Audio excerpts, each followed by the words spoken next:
Hi, and welcome to The Curling Show, the podcast that brings you interviews with the sport's top athletes and the people who shape the game. I'm Dean Gemmel, and in this edition, we talked to someone who just a few weeks ago won a 10-day, all-expenses-paid trip to the upper Midwest of the United States.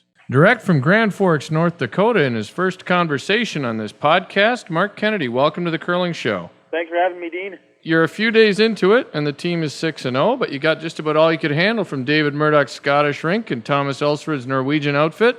Did the ever. They played really well. How satisfied are you guys with your performance so far? So far, so good. I think the most satisfying part is the fact that we've battled through some tough starts. That's the third game we've been down 2 after 5 ends, and we won all 3 of them. So shows got a lot of character going on right now, and I think we could have a better start, but overall we're satisfied, especially with our record. I think it's been sort of interesting to see those starts that maybe we're not used to seeing from your team, because on the plus side, we've seen your ability to generate some big ends. Yeah, exactly. This is a side of the team we're not even used to. We're used to getting those early starts and coming out strong, but some of these teams are just gung-ho to play Canada, and if you can just weather the storm for the first 5 or 6 ends, they're going to play well. But you also know you're going to get some misses late when things get tight. So that's kind of been our focus, and so far so good. You talk about the fact that the teams of the world are always up to play Canada and usually have play maybe their best game of the week against you. Another thing, going from the buzz that is around the Tim Hortons Brier to the quieter vibe of a world championship can be a challenge for Canadian teams. How did your rink get your heads around it? Well, we tried not to focus too much on the crowd. We kind of anticipated not big crowds all week. But we've been surprised by how many people came down from Winnipeg. So we've almost had a home ice advantage. We've had about 2,200 people per draw, and most of them are cheering for Canada. So, overall, it's been an incredible experience. It's a beautiful arena, and there's only going to be more fans as we get closer to the end of the week. It is a great arena. For you guys, it's probably a bit like playing in something like Brandon. Yeah, exactly. You know what? It's actually not a whole lot different than MTS Center. It's brand new. It's beautiful out on the ice. The lighting is fantastic. The ice is great. So it's right in our comfort zone for what we like. Hey, there's been much talk going into this about the motivation for you guys to deliver an international title for Kevin. How much are you guys thinking about that right now? Right now, not very much. But in the back of our minds, I think it's there. There's a lot of media and publicity about Kevin never winning at the international level. So I can only speak for myself, and personally, that's a big part of the motivation. I want to see Kevin be able to finish his career saying he's won on the international level. So for myself, I'm using that as motivation for sure. But it's not something we sit down and talk about very often. Hey, one team you've yet to play is Team China, and after the display the women put on in Vernon, I think people are interested to see where the men are at. They're off to a bit of a slow start, but you see a lot of these guys at the Saville Center in Edmonton. How good do you think they are, and how good will they get? Well, I think they're going to get really, really good. The thing with the women is I think the women have a little bit more experience with the strategy, and they've done well in some of the women's events, so they've got to tighter games. So their strategy is a little better. If the men are lacking anything, it's in that area. But technically and mechanically, these teams are fantastic. It's only a matter of time with their work ethic before they catch up to Canada and, maybe even surpass us in a couple of years here. Hey, what's your take during the Women's World Championships? Ray Turnbull said he thought the Canadians shouldn't be going over and coaching Asian teams. Vic and Linda didn't say much, maybe sensing the eggshells they were on. What do you think of that? Well, it's a little bit of a touchy issue, but I'll be honest. I agree with Ray. I think there's a part of it where it's Canada's responsibility to help grow the game, and if it means traveling overseas to help them out a little bit, I understand that. I don't understand allowing them to have use to our coaches and our facilities, and they're at the Saville Center every day, and there's food for them there, and they have access to everything we have access to, and I don't think we would get the same response from their countries. You know what I mean? Right. You don't see a lot of. I can't use an example. You don't see a lot of Norwegians letting us come over to learn how to cross-country ski. And the Olympics are so important nowadays, and teams, we're putting all this money in to own the podium. Canada, we want to be number one at the top of the medals. Let's start acting like it. Hey, did you share those thoughts? Not allow these teams to catch us and surpass us, because that's all. When the Chinese team is at the Saville Center, they don't have to work. Like, they don't have jobs to go to. They don't have families to go to. Their whole job is to curl 8 hours a day. And I don't think we should be supporting them as much as we are. That's my personal take on it. Well, you bring up an interesting quandary there in that I don't know if I fully agree with Ray, but you bring up a quandary in that in Canada, we can't, for one thing, I'm not up there anymore. You can't actually support just one team because there are, 5 teams with a legitimate chance at representing Canada in the Olympics, say, and maybe 10 with an outside chance. So there's no way we could, the country could support just one team. How do you think Canada wrestles with all this going forward? I don't know what the answer is. All I know is that Canada's got to keep supporting the best teams that we have. Financially, Sport Canada, there's about 6 or 7 teams out there in Canada that can represent the Olympics represent Canada at the Olympics on any given day. Let's support those teams to the max. Coaching, funding, whatever we can do to allow those teams to practice and curl and compete against each other as much as possible to stay atop at the international level. And I don't know the answer on exactly how to do that, but I think that should be the focus the whole way. My concern is it's great to grow the game internationally. The problem I see is that I don't think the Chinese have much interest in growing a curling culture. I mean, and they'll build one rink and that'll probably be it. Yeah, actually, you're probably right on that. The thing with this, it is a touchy subject because there is definitely 2 sides to the story. And I agree with both sides. I agree with Canada being open arms. Let's teach the other countries how to play so that we can make it more competitive internationally. I understand that point of view for sure. But from I guess it's a bit of a selfish point of view, I want to see Canada win all the time. Hey, have you shared these thoughts with John's father, Earl, coach of the Australian team? No, I haven't actually. There's an interesting late-night discussion. Yeah, is it ever? So that's the other side of the story, right? Here's Earl trying to help 4 guys that don't get to play very much, and look at them, they're 4-2, and on that side, it's great to see. I guess so. There you go, both sides of the story. So I'm definitely don't know if I'm right or wrong, or if anyone's right or wrong. I guess we'll have to see. The only thing I worry about is come Olympic time, if Canada's not at the top of the podium and everybody's upset and saying, Canada should win, and the players, and no one's happy with us losing, well, then there's your biggest reason is the fact that we're helping all these other teams out. Right. I mean, that's the only thing that worries me. It's a tricky thing, and my biggest concern is just that it would be bad if the best team in the world is from a country where they're the only curlers in the country, and that's what we might see going down the road. But exactly, because of our help. That's what scares me.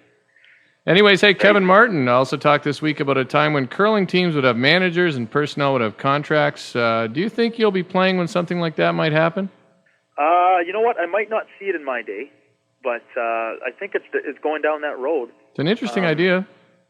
Yeah, it definitely is. There's definitely a lot on the line now, more than there used to be, and it's changing every year financially, and with the funding coming from Sport Canada, like just winning that Brier, I think it's about $150,000 in funding for us in the next 2 years.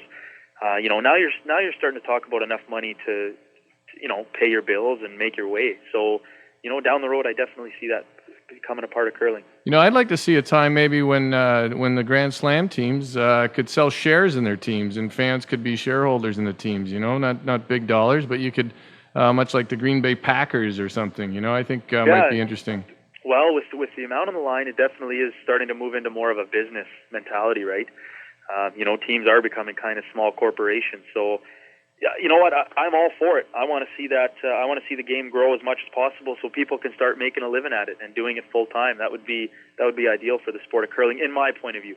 Yeah, and then we might see instances where fans have a stronger tie to a team. I mean, I think the thing at the Brier is they cheer for the provincial teams, and until we get fans really into one team or another at the Grand Slam events, they're not going to grow as much.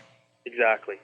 And just as important as that is the best thing the Slam's got going for them right now is working with the kids. That the School of Rock and stuff, we still have to keep the grassroots level going at full tilt, or else in 10 or 15 years, you'll have your teams at the top with nobody filling the gaps in the future. So, as important it is to grow the sport at the elite level, we still got to maintain our focus at the grassroots. Hey, in other curling news, Bob Weeks wrote about Wayne Middaugh's tax troubles last week in the Globe and Mail, and has become a hot discussion topic on curlingzone.com. Are you or any of the other teams concerned about calls from Revenue Canada?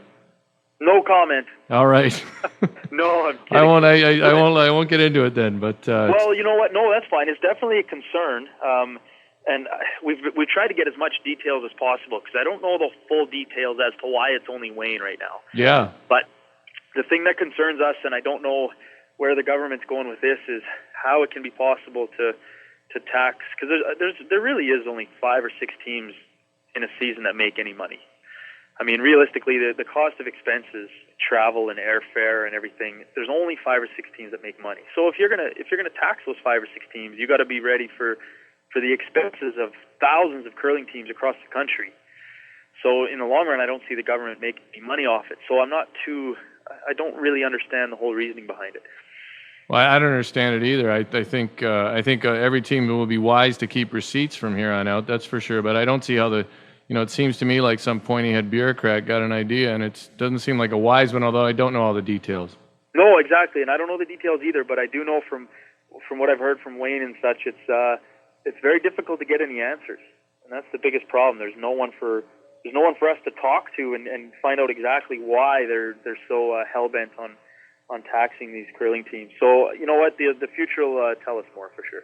Hey, with the Brier win this year, your team will be in the Continental Cup next year. You probably know I'm not a big fan of that event. If there's one guy I really can't imagine playing in what looks like a fun mix spiel, it's Kevin Martin. Have you guys thought much about that event yet? And would you play, even if it means passing up a cash spiel and CTRS points? You know what? We haven't thought much about that. The key for us right now is if we win this world title, we are you're locked in. First team in the trials. So right. At that point, it changes what events we can go into and stuff because it doesn't matter as much. We haven't thought much about the event. It's tough to see Kevin in a mixed doubles. Mixed skins, by the way, actually. Mixed skins. Oh, mixed skins. Oh, that's great. Mixed skins without money. That'll be fun. The best part about it is we get to go with one of the teams we get along with the best, which is the Cooey rink. So, Nolan and Carter and Blake, we're good friends with them. So we're actually looking forward to that's going to be a pretty strong North American team next year. Yeah, that looks tough, and you guys will have a fun weekend, and I'm sure it will be riveting for the fans. But nonetheless, you'll have fun. Not a big fan of the event, eh? Oh, I'm not. I'm really not, and I love to see. The thing is with curling, we're slow. Curling sometimes we're so slow to be progressive and make changes, but if we do something, we're also not willing to stick a fork in it when it's not working. But anyways. Yeah, you are dead right on that one. Yeah. All right, Mark, we finished with the Runback. I'll give you a topic. I got a bundle of them for you for some reason, so I'll give you a topic. You give me your thoughts in 1 to 3 words. Well, here's my plan for the Runback, because anytime I listen to the Runback, you always want 1 to 3 word answers, right? And everyone I listen to always gives you like 30 to 40 sentences on each one, so I'll try to be quick. All right, you're really going to go for it. Well, sometimes it's my fault, I have to admit, but I'll try to be quick too. The ice in the Brier final in Winnipeg. Tricky. The ice in the Ralph Engelstad Arena this week. So far, so good. The Broken Broom Lounge, perhaps named for Ben Hebert. Better than expected. The Scottish women benching a player and then curling with 3 in Vernon. Terrible decision by the coaches. Martin Kretz sweeping calls at the Brier. Way too loud. Bob Ursul's Asham World Curling Tour win in Victoria this past weekend. Fantastic for a great bunch of guys. Maybe the nicest guys on tour, those guys. Arriving 20 minutes late for the first practice in Grand Forks. Jim Waite's fault. What's funny about that is the day before, Jimmy, I think a couple of us just said all practices at 4, and it just never even crossed our minds again to look at a schedule. So still his fault, I guess. Still Jim's fault. Yeah, Jim's getting the blame for that one. Team USA's somewhat lackluster performance so far in Grand Forks. Not too big of a surprise. I'll end it at that. Not a big surprise. The constant descriptions of John Morris as fiery. Not really deserved. I know it's nonstop with John right now. It's you know what, and it's been the same all week. The media comes up and asking about John being the bad boy of curling, and our answer's always the same. It's the media that's making him out to be the bad boy of curling. Well, yeah, it seems like it's become the hook story, So and I think he's getting a little fed up with it, and because to be honest, on tour he's one of the nicest guys going. Right. He's great. He's great friends with everybody. He's got nobody on his bad side. Undeserved. And the biggest broom breaker in your team these days is Benny, not John. Yeah, actually, we've been keeping a tally this year, and Benny and I are tied for the lead. Really, so, you are too. Oh, see, there you go. Oh, I'm right up there. When there's, I'm the only difference is I haven't done it on national TV yet. So. Yeah, well, you could take the heat off John by busting one over your leg later this week, and you'll be in good shape. Yeah, I've thought about it. And then it'll be fiery Marc Kennedy. Hey, the confusing state of both broadcast and online coverage of games this week. I don't understand. Yeah, I don't get it either. But anyways, the discussion. Sorry, go ahead. That's okay. There just has to be some consistency here because the average fan doesn't know when it's going to be on, when it's not going to be on, and it can be very frustrating for both players and fans. Yeah, I don't understand why curling's making it so hard for fans. But anyways, and finally, the discussion by the World Curling Federation of moving to 8-end games like the Capital One Grand Slam Series. I'm in favor. In favor of 8. I've always been in favor of 8 ends since it came out. Just for personal reasons, and for just I think it's going to help grow the game. Hey, what about if they went to 8 and they compressed this schedule you guys have? So you started later and maybe played more games. I'd even like to say 3 games in a day. You know, I'm not against that either. I think making Friday to Monday or Thursday to Sunday instead of Thursday to Monday and compressed schedules. 8 ends just works better for players and for ice makers as well. It's a lot easier on the ice. Especially with these 10-minute practices before the game, you have no surface left by the 10th end. Right. In favor. Well, especially if you and Hebert are on the ice, for Pete's sake. But and everybody's sweeping. Langer and Saville. There's some great sweepers out there, and you lose a lot of surface. And the brushes are better than they used to be. So. Exactly. So I think it's just part of the progression of the sport. 8 ends is the way to go. I would like to see too, along with 8 ends, if we're going to go to 8 ends and playdowns and other things, to really compress the schedules. I think there should. I see in playdowns there's no reason why teams can't play 3 games in a day. No. I mean, and then it puts a premium on fitness too. You have to be fit to play, and there's nothing wrong with that. Exactly. Like 30 ends would be ridiculous, but 3 8-end games in a day, I think that's the way the sport's going to go. All right, Mark, I give everybody a chance to name sponsors. Ben's been on, John's been on, and they've named your sponsors, but I'll let you do it too, since you don't get to wear them at the Worlds. Yeah, right on. Saville Group's definitely one of our biggest sponsors. Fugro, SESL, company that Ben works for, Goldline and H&R Block and Air Sprint and Wild Rose are big supporters out of Lloydminster. Those are fantastic sponsors over the last couple of years. And Sport Canada too, I guess, right? And Sport Canada, yeah. Sport Canada for sure. Hey, Mark, thanks for your time. I appreciate you. Seem to be a candid guy that reporters like to talk to these days, and that's a good thing to have in curling. So good for you, and good luck the rest of the week. Thanks a lot, Dino. Thanks for having me, man. That's Marc Kennedy on The Curling Show. Before I go, a quick word of thanks to the scores of curlers and curling clubs, including people in Kitchener, Chatham, and Blind River, Ontario, Minnesota, and North Dakota, who helped my good friends in Kalamazoo, Michigan, get the sport up and running in that city.